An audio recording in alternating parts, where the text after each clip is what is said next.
కష్టాన్ని ఎవరు అనుకోలేదు. ఇది తయారు చేయడానికి కష్టపడ్డాం అనుకోలే, తయారు చేయడం కోసమే కొంతమంది వచ్చారు.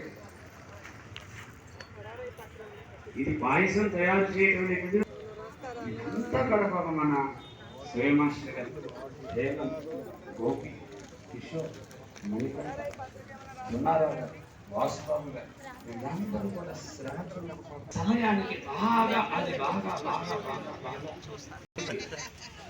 బియ్యం అనేటువంటి నెయ్యిని చక్కగా ద్వారగా వేయించాలంటే భగవన్నామాన్ని కాసేపు శ్రీమాన్ నారాయణ నామంలో వేగటం అంటే అప్పుడు ఆ నామం రుచి తలగగానే గురువుని ఆశ్రయిస్తాడు.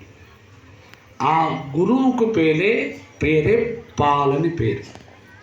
ఆ గురువుకి పాలని పేరు.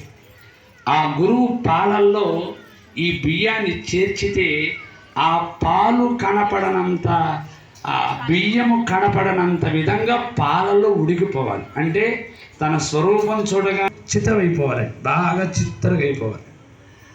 అయిపోయిన తర్వాత ఆ బియ్యంలో కొంతమందిని చేర్చాలి. ఎవరిని చేర్చాలి?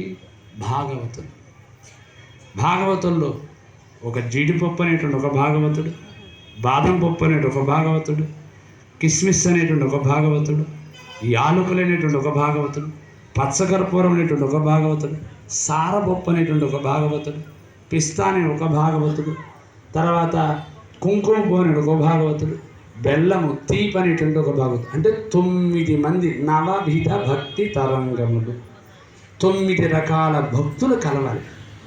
ఈ 9 రకాల భక్తులు దాంట్లో కలిసిన తర్వాత అది పూర్తిగా ఉడికినది, తయారైనది అని తెలిసిన తర్వాత ఆ పాలు కనపడకుండా నెయ్యని పోయారు.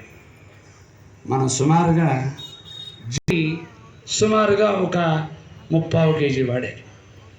కుంకుమ పువ్వుని సుమారుగా ఒక 6 డబ్బాలు అంటే 6 గ్రాముల కుంకుమ పువ్వు వాడారు.